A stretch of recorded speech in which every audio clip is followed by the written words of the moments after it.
What do you think we have to do to move forward? Well, number one thing is you can't comply your way out of tyranny. Like, You've learned that. I have learned this. My parents have been through communism for 45 years. They've endured communism for 45 years. They tried to comply with it, and it only got worse and worse and worse. It never got better. You can't comply your way out of tyranny, and this is what the message that I would like to send out there. If people don't remember anything from this interview, it's just this: you simply cannot comply your way out of tyranny. You are either brave, you stand up now while we still have some freedoms left, while we can go out on the street and not get shot and killed. You either stand up now or you're going to be a slave for the rest of your life. Or until when people pick up their courage and fight back like we did during the revolution. But then, if they don't stand up now, if they decide to stand up later, it's going to come at the cost of their lives. Mark my words. Mark my words. If we don't do it now, it will cost the lives of many people.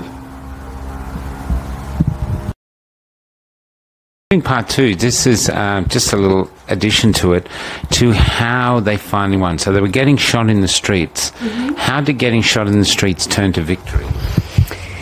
Well, you won't believe this, but it wasn't. So I want to explain the difference between a protest and a revolution, because we often call our protests revolution. They are not a revolution, they are protests. Not that I have anything against calling them a revolution, but I just want to make that distinction, because in a revolution, they were there to win, and they said, we are not going home until this government comes down. Kill us, do whatever you want with us, we are not going home. In a protest, you go there, march around nicely, and come home to your house. So there's a big difference between a protest and a revolution. So I just want to explain that. So people kept turning up. They went into the media stations and they chased the people out. And we were watching TV, and all of a sudden it's this line, zzz, like there's nothing happening. And we were like, wow, this has never happened on TV. And then a few seconds later, it was the people from the People's Revolution, and they were like, we've taken over the media. It's ours now. From now on, you're going to hear the truth. No more indoctrination.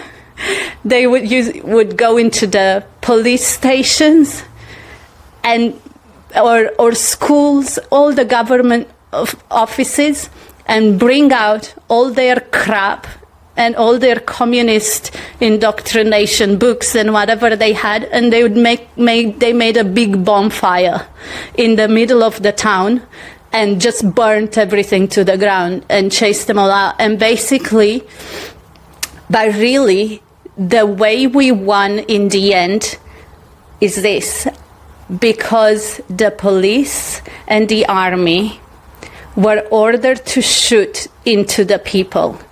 And they did it for a while, for a few days. But at some point, their humanity kicked in. At some point, they realized that they are human beings and they cannot do this to their fellow person. They cannot do this to their... In the streets, they said, it could be my mom, it could be my dad, it could be my brother or my friend, and I'm shooting into them because I'm ordered to do this by the corrupt dictatorship and the corrupt government. This is when people tell me governments are good. I'm like, you don't understand what governments have the capacity to do to people. You don't understand. The communists have killed 100 million people worldwide. In 100 years of communism, they have killed 100 million people. Do you know that more people were killed by governments worldwide than by anything else. Look at all the people the Nazis killed. 20 million. The communists, 100 million. It's the government that's the real threat. I'm not saying there isn't good governments. I'm not saying there aren't good politicians and good people. But when the government goes rogue, when the government turns into a dictatorship, then we have the duty to stand up and defend ourselves and defend our freedoms and defend our families and defend our future and the future of our nation and the future of our kids. Sorry, start again. Well, I just want to say that communism doesn't happen overnight. This is all planned, carefully planned, and it takes years and years of indoctrination to get to even where we are today. And communism, it's not going to happen. Freedom is not going to happen overnight. So it will take time, and people need to realize this. And the picture that comes to mind for me is, maybe if you've ever been to Sunday school, is of Joshua and the Battle of Jericho. They had to go round and round the walls a few times before the walls came tumbling down.